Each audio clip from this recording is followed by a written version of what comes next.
آج کل کے دور میں دشمن گولی سے نہیں گیگا بائٹ سے وار کرتا ہے، اور اگر کوئی ملک چپکے سے آ کر آپ کے ملک میں جھانکنے کی کوشش کرے تو ایک لمحے میں بے نقاب ہو جاتا ہے۔ اور یہی کچھ حال کس کے ساتھ ہوا ہے؟ بھارت ماتا جی کے ساتھ، جب بھارت نے ایک جدید ترین امریکی ساختہ جاسوس طیارہ پاکستان کی بحری حدود کے قریب پہنچایا، مگر اسے اندازہ نہیں تھا کہ پاکستان کی نظریں جاگ رہی ہیں اور ہر حرکت پر مکمل نظر رکھی ہوئی ہے۔ اور یہ طیارہ ہے P-81۔ یہ انتہائی جدید میری ٹائم پیٹرول ایئر کرافٹ ہے جو امریکہ نے ڈیزائن کیا اور بھارت کے ہاتھوں فروخت کر دیا۔ اور اس طیارے کی خاص بات پتہ ہے کیا ہے؟ یہ نہ صرف سمندری نگرانی کرتا ہے بلکہ اینٹی سب میرین آپریشنز، انٹیلیجنس کلیکشن اور دشمن کی بحری تنصیبات کی جاسوسی میں مہارت رکھتا ہے۔ اسے دنیا کا آنکھوں والا جاسوس بھی کہا جاتا ہے کیونکہ یہ ہزاروں فٹ کی بلندی پر اڑتے ہوئے نیچے کی ایک ایک موومنٹ کو اپنے جدید سینسرز کے ذریعے ریکارڈ کر سکتا ہے۔ اور بھارت نے پتہ کیا سوچا کہ یہ طیارہ اگر پاکستانی حدود کے قریب خاموشی سے چکر لگائے گا تو اسے کوئی بھی نہیں دیکھ پائے گا۔ ان کا خیال تھا اتنی پیک پر پرواز کرنے والا یہ جدید طیارہ پاکستان کے ریڈار سسٹم سے بھاگ جائے گا، بچ نکلے گا، لیکن جو خواب انہوں نے دیکھا تھا پاکستان نے اسے ایک جھٹکے میں چکنا چور کر دیا۔ پاکستانی ڈیفنس سسٹم نے اس طیارے کو فضا میں ٹریس کر لیا اور اس کی ہر حرکت کو ریکارڈ کیا۔ اور صرف اتنا نہیں میری جان، مودی سرکار ذرا دماغ کھڑکیوں کھول کے سنیے گا، بلکہ آپ کے اس طیارے کی پرواز کا مکمل ڈیٹا بھی ہمارے پاس محفوظ ہے۔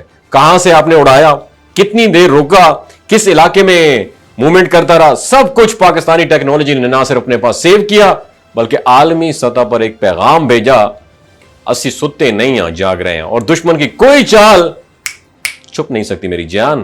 دلچسپ بات یہ ہے کہ بھارت نے یہ پرواز ایک خاص وقت پر کی جب ترکی اور پاکستان اپنے ایک دوسرے کے ساتھ اپنی بحری فوجی مشقوں کا آغاز کر رہے تھے، اور یہ جنگی بیڑا کراچی بھیجا ترکی نے۔ اور ترکی کا یہ جو قدم ہے نا، ایک بات یاد رکھیے گا، بھارت کے لیے ایک نیا درد سرد بن چکا ہے، کیونکہ اب پاکستان کے ساتھ صرف چائنا نہیں کھڑا بلکہ ترکی جیسا مضبوط ملک بھی کھڑا نظر آ رہا ہے۔ بھارت کے لیے یہ بات ڈائجسٹ کرنے والی نہیں ہے، اور یہی وجہ ہے کہ اس نے اپنا P-81 طیارے کو پاکستانی سمندری حدود کے قریب بھیج کر صورتحال کا جائزہ لینے کی کوشش کی۔ لیکن پاکستان نے صرف طیارہ نہیں دیکھا بلکہ ایک میسج بھی دیا کہ اگر ہم چاہتے تو سمندر میں اسے مار گرا دیتے، مگر ہم نے صرف آپ کی حرکت کو ریکارڈ کر کے دنیا کو دکھا دیا کہ دشمن چپکے سے آیا تھا، مگر اس کی چال بھی، نیت بھی اور پرواز بھی بے نقاب ہو گئی۔ بھارتی میڈیا میں جیسے اس واقعے کی خبر عام ہوئی تو وہاں پہ کوہرام مچ گیا۔ کچھ نے کہا ہمارے پاس رافیل بھی واپس بھیج دیے جاتے ہیں، کچھ نے کہا نیوی بھی ناکام ہو چکی، اور کچھ نے کہا ہم کچھ بھی کر لیں پاکستان ہر بار ہماری ایک چال کو 10 چالوں سے کاٹ لیتا ہے۔ اور یہ واقعہ صرف ایک طیارے کا ٹریس ہونا نہیں تھا، یہ اس ڈیفنس جو ان کی صلاحیتیں ہیں اس کا مظاہرہ تھا جسے دنیا نے کئی بار نظر انداز کیا۔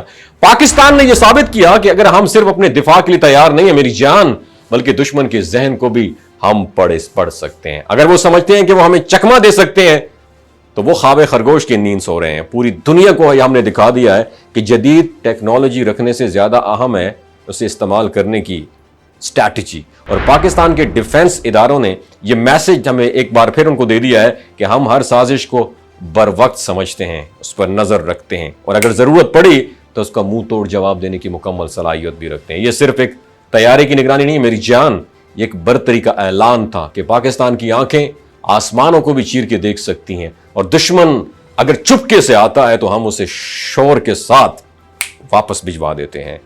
Think about it. پاکستان زندہ باد، اسلام زندہ باد۔ یہ جو گلگت بلتستان کے لوگ ہوتے ہیں نا، ان کی ایوریج عمر 90 سال سے بھی زیادہ ہوتی ہے۔ You know why? کیونکہ یہ لوگ شلجیت استعمال کرتے ہیں۔ شلجیت کے اندر 85 منرلز ہوتے ہیں۔ اگر آپ چیزوں کو جلدی بھول جاتے ہیں، مردانہ کمزوری محسوس کرتے ہیں، اولاد جیسی نعمت سے محروم ہیں، اور آپ سپرم کاؤنٹ آپ کے کم ہیں، ٹیسٹوسٹیرون ہارمون امبیلنس ہے، آپ سدا بہار جوان نظر آنا چاہتے ہیں، خون کی کمی کو دور کرنا چاہتے ہیں، ہڈیوں جوڑوں کے دردوں سے نجات حاصل کرنا چاہتے ہیں، موٹاپا کم کرنا چاہتے ہیں، تو ڈاکٹر اسد محمود کی پیور اینڈ نیچرل شلجیت ضرور استعمال کریں۔ ایک بات آپ نے دماغ کی کھڑکیوں کو کھول کے اپنی سننی ہے، ہمیشہ آرگینک اور قدرتی چیزوں کا استعمال کریں، کیمیکل والے فوڈ سپلیمنٹ خدا رہا استعمال نہیں کرنے۔ اگر آپ ڈاکٹر اسد محمود کی پیور اینڈ نیچرل شلجیت کو آرڈر کرنا چاہتے ہیں، نیچے دیے گئے نمبر پر واٹس ایپ کریں۔ 3 باتوں کا خیال رکھنا ہے، ہائی بلڈ پریشر میں مبتلا افراد، خواتین جو پریگننٹ ہیں، اور 15 سے 20 سال کی جو نوجوان نسل ہے جو غیر شادی شدہ ہیں، اپنے سیکشول پاور کو بوسٹ کرنے کے لیے استعمال کرنا چاہتے ہیں تو ڈاکٹر کی ایڈوائس کے بغیر استعمال نہ کریں. باقی سارے لوگ بے دھڑک گرمی اور سردیوں میں استعمال کر سکتے ہیں. اپنا بہت خیال رکھیے گا. اللہ حافظ.